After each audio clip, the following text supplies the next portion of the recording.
Oh my god, guys, come on. It's been too soon. Lava will be here shortly, don't you worry.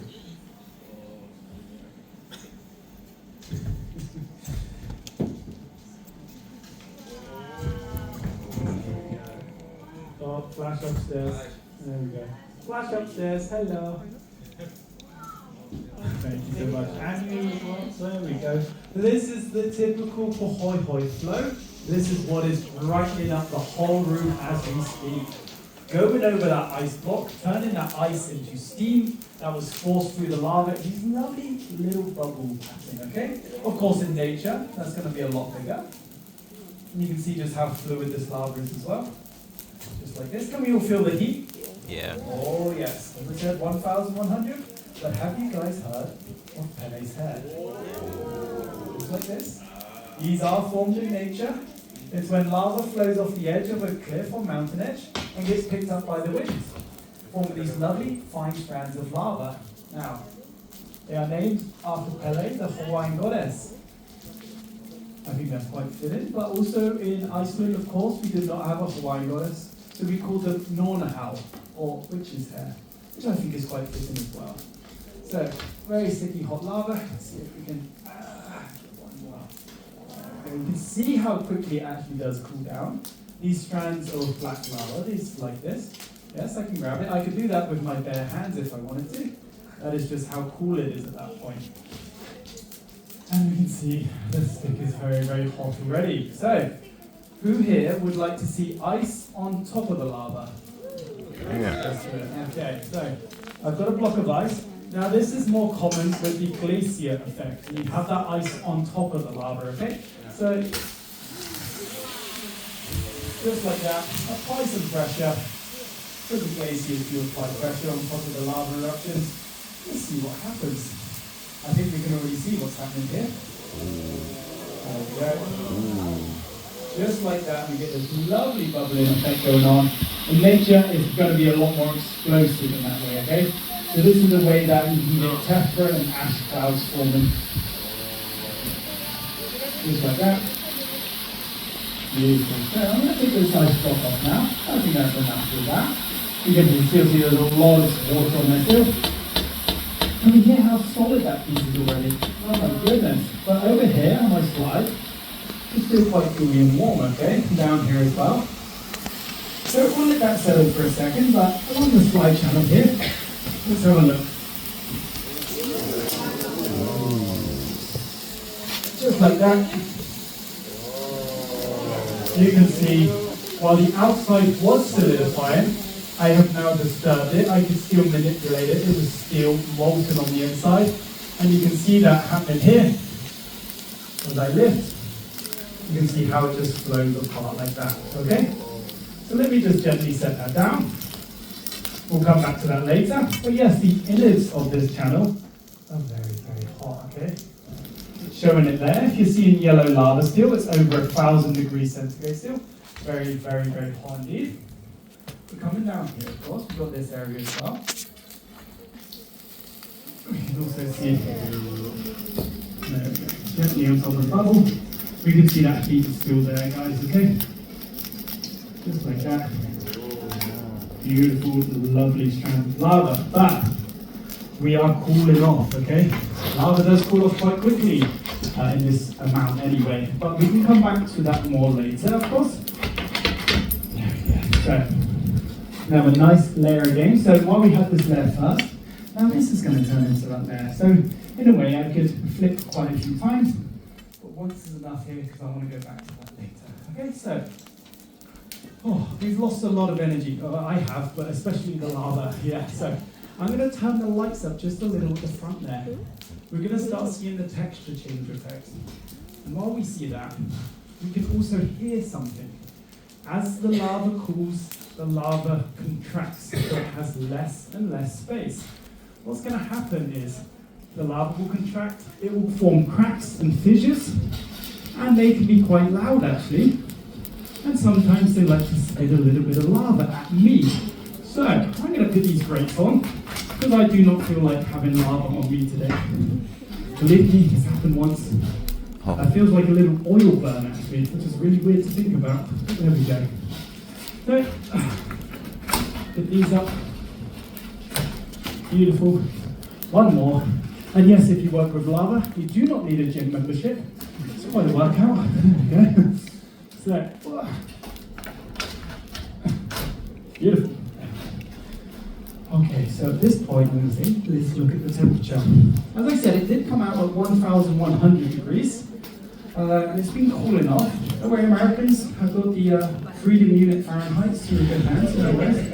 I'm going to go here where the ice was, the coolest part of the lava in that effect. Is now at 579 degrees Celsius, 1,074 Fahrenheit.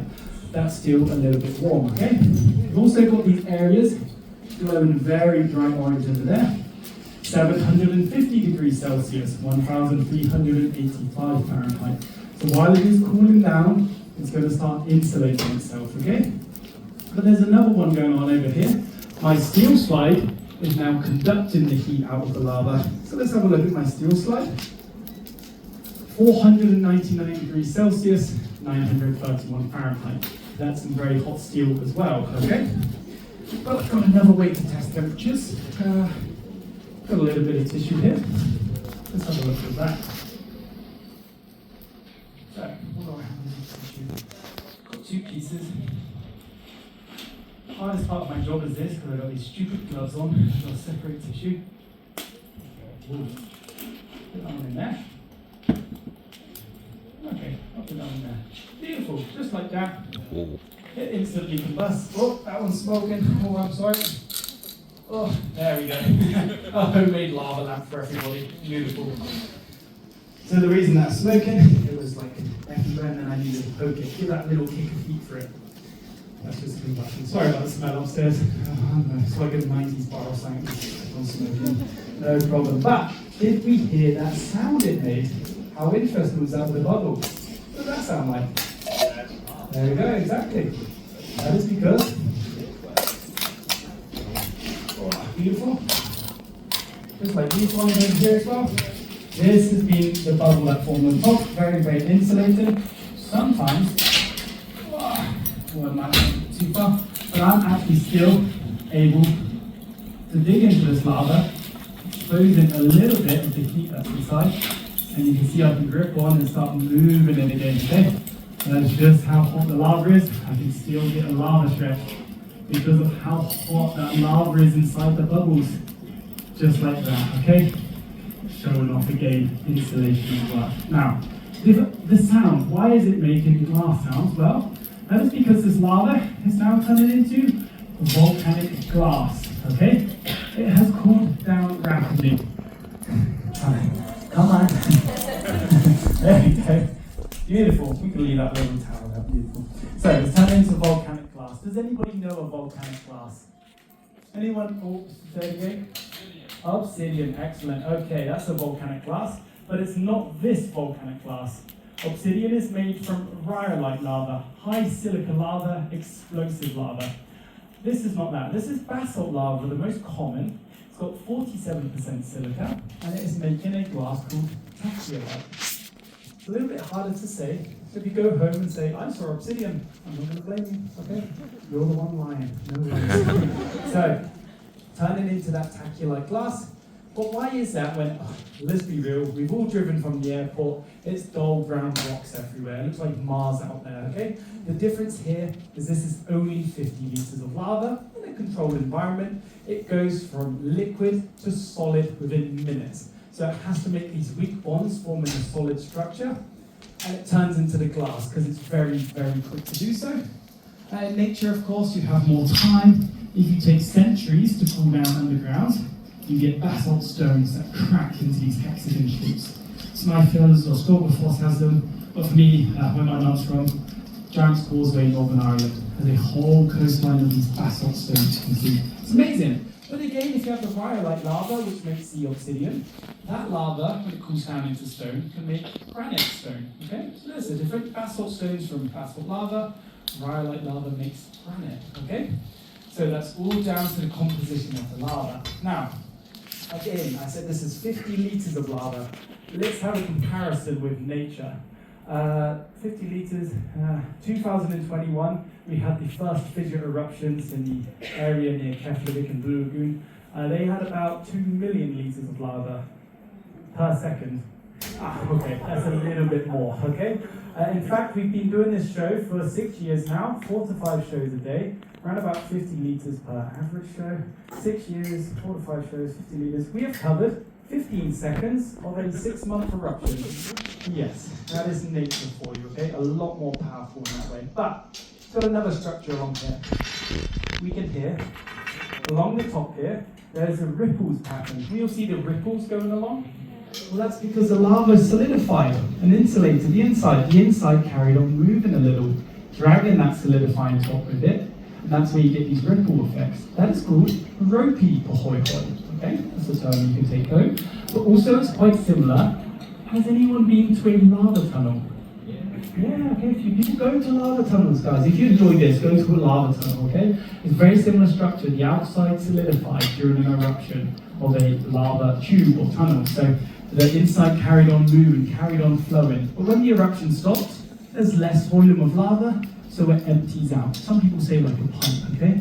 So you get these lovely lava tunnels form, okay? So you can go see them, of course. There we go. Coming down here. See all of this glass that we've got around. Now, this piece here that I dragged out, that's a little bit more gritty now. And that's because we are turning to that glass again. Okay, but what I'm waiting for is this part to cool down a bit more, because I want to show you that insulation at work. Let's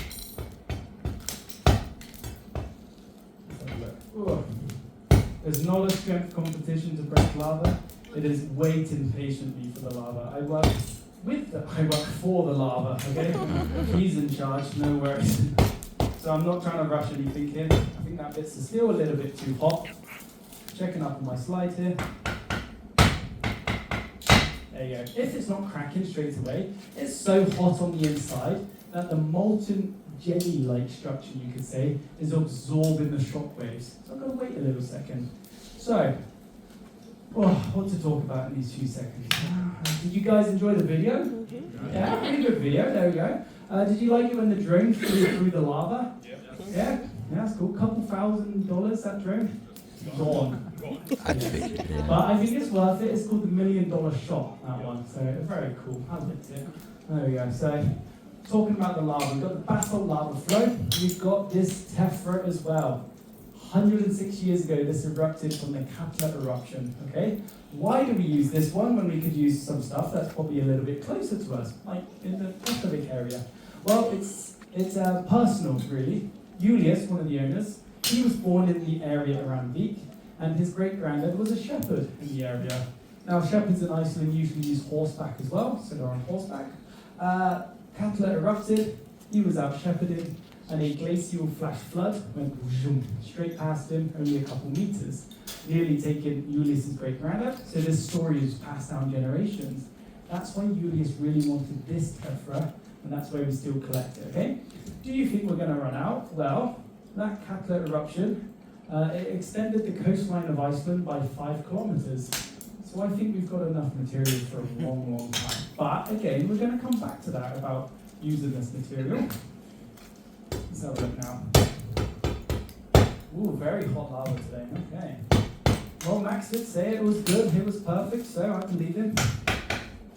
I think I've got a crack yet. Whoa. There we go. Basically cracking into it slowly. You can see. That's what I want, exactly. A nice piece like that, okay? So, that insulation at work here. Let's get my safety tongs. Let's show that off. You can see the outside has cooled down, but it is insulating the inside, okay? So you have this lovely glow that's going on the inside. Just like that, okay? Now it's glowing because it's still over 600 degrees inside. That means lava has enough energy to emit visible light. Once it drops below 600, it doesn't have the energy anymore, and that's why we lose the visible light with lava. I would say that's a nice medium rare. What do you guys think? Okay, side of broccoli and potato, beautiful. There we go. Still some sauce? Okay, yeah, lovely. But anyways, that's going to be along the whole part of this lava channel and down here especially, okay? So, let's talk about that. But for that, I want to also turn the lights up just a little bit more.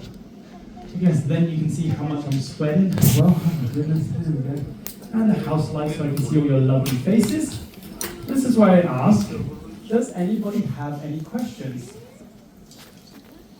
Put your hands up downstairs. Lovely, go for it. How do you clean this up afterwards? Beautiful question, excellent. How do we clean it up? This goes back to also the process that we use here. So, Max will come in, okay, 8 o'clock is a special show. We're going to leave this lava overnight, okay?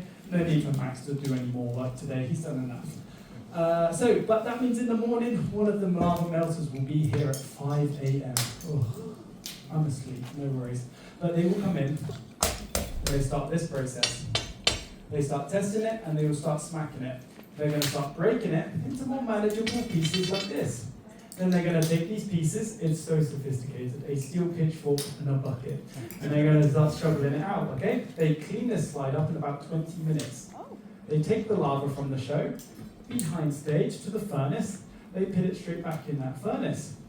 Around about half an hour to an hour and a half later, it will be liquid lava again, okay? So yes, we constantly reuse and recycle the lava here, okay? Beautiful, that's what we wanted. So sometimes we need to add a bit more tephra, but usually we're just using this lava. Part of this lava would be from 2 years ago when we did the first show here. The testing phase was about 3 years ago though, I believe. Julius had a massive furnace and no guests because of the pandemic. Oh, you can imagine the experiments he did though. Oh my goodness. Yeah, you cannot cook on lava, it burns. Except for spaghetti, a German TV show, they did spaghetti here. It's called Benny or something, it's like a kids TV show. They cook spaghetti on lava, there we go. Probably a world first on that one. Anyways, any other questions? Just waiting for this to cool down a little bit more. So I can show it off a bit more. Anyone upstairs? Can't see any hands, so just shout up upstairs. It looks quite sharp. Does it cut like glass? Very good question. It is very, very sharp. What we say is volcanic glass cuts at the molecular level. It will cut cells in half. That's how sharp it can get, okay? It will be sharper than a surgeon's scalpel, for example. But the reason we can't use it for that is because of how brittle it is. You would cut someone and leave a lot of it in them as well. This is not great, okay? You probably lose your medical license on that one. But yes, it is incredibly sharp, okay? These pieces, like these bubbles, not so much. Some of them are so thin they just break. Well, maybe that one would probably cut you. But any of these bigger chunks with a sharp edge, absolutely horrible, okay? Very, very sharp. I've cut myself here, yes, it's not great. Only a tiny cut, and it was a piece this big, cut me. Hello? But yeah, these edges can be very sharp. Good question. Any other questions? Is the forge a custom piece of equipment, or is it like an induction furnace? Oh, very good. Is the furnace custom? Yes and no. It is a aluminum smelter, or aluminium smelter, made in Michigan, USA, but we had to customize it. We had to customize it to melt lava, of course, okay? Cost $350,000. That's like the price of a house. Anywhere other than Iceland, of course. There we go. But yeah, it's a really good piece of kit. Julius is designing the next generation. That will be patented ours. Julius is working with engineers. It's going to be big. Hopefully in Hawaii. I want to go work in Hawaii. Woo! Anyway, so other questions? Go for it. A very good question so far. Not so much related to the lava, but what was your biggest culture shock moving to Iceland? Oh, big culture shock coming here. From the UK. I go to people's houses. You know, I get invited to my friends' houses. They do not offer me a cup of tea. It's such a small thing, but I'm like, hello, and they're like, yeah, come on in. I feel like a vampire, like, yeah, I'm invited, but I need a cup of tea to come in, you know? But anyways, that's probably the biggest culture shock. Very good question, though, thank you. Was there another here, sorry? Go Yeah, I for it. wanted to ask about these rocks around. How long did it take for people to find them and to figure out the structure? Okay, how long did it take to figure out the structure of these rocks, etc.? These basalt stones that we have? It sounds hilarious. I was talking to Julius the other day because we need some steps back here because while I can do this bit, Patricia, who's about this tall, is another host. She cannot do this as well. She has a little stool. It's adorable. But he's going to get some more stones. And all he says, I'll just phone my basalt guy. You know, someone that cuts basalt stone. That's very handy. But yes, these stones, they actually take centuries to form. So it's quite a unique business in that way. Very good question. Any others? While I start showing, let's have a look underneath here, shall we? Oh, that is a very, very heavy piece. Ah. I'll come around the other side as well, guys, no worries. You can see just how hot it is under there still, okay? It's not going to cool down anytime soon. In fact, my slide will take about 8 hours for the lava to get to a comfortable temperature to hold. This piece down here, probably about 1 to 2 days if you left it. 1 to 2 days. Again, when Julius had a big furnace, no people, he poured a quite a big part. It's probably around about out here. A bit too much for a show, but for him it was fine. That took 3 days to cool down. That's a long time. There we go, guys. But do not forget about nature. That 2021 fissure eruption, some of those lava fields in the center are still at 900 degrees Celsius. It is like a jelly donut, some geologists say, okay? That is how incredibly hot and how incredibly good and insulated these lava fields can be, okay? We've got a bubble on that bit, that's interesting. So we come around here.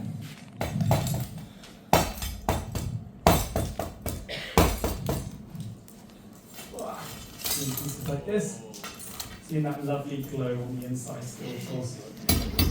And yes, the tephra, this lava here does stick to our lava. So we do put more lava back in the furnace than what we pour, which is quite nice as well.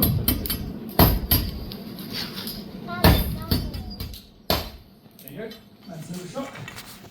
See these pieces, how hot they really are still. Okay, very, very warm. That's a little splash of water from my eyes, yes. Anywhere along here. You can see how hot it is still, okay? Not worth touching. I know you guys want to. They're so pretty, but no, do not, okay? Can I take any final questions before I wrap up for this evening? When is the puffing happen? September investment air. Go see the puffins. Very good questions went on. Excellent. So, I got one. oh, go for it, sorry. What is the slide made out of that it doesn't What is the melt? slide made out of? This is mild steel. Melts around about 1,500 degrees Celsius. Then we got a couple hundred degrees spare. This is stainless steel, a little bit better. And these parts down here are stainless. Wow, these guys, mechanics back there, they really told me off. I really thought stainless steel was like, stainless steel, that's it? That is an umbrella term. I don't even know how many types of stainless there are. There's so many. Don't even get me started. Yeah, anyways. So I will wrap up with my fun fact for everyone. Have we all seen a movie where someone dramatically falls into lava? Mm-hmm. Yeah, Gollum, Lord of the Rings, etc. Who's happy about it? You know? But anyways, I'd like to say that is a load of Hollywood. Yes, lava is 3 times denser than water. So if Gollum fell, it would be like, whee! Splat on top. Right? So do not worry if you're going out and about in Iceland and a fissure eruption opens beneath your feet and you fall into lava. Well, don't worry, you're not going to drown. You have a few other problems on your hands, but at least you're not drowning. Okay, this is a good thing. No problem. So I thank you all so much for coming this evening. Again, my name was Neil. If you enjoyed the show, leave a review on Google or TripAdvisor. I love reading reviews. But if you didn't enjoy the show, well, my name is Max the Lava Melter. Thank you so much, guys. Have a lovely evening.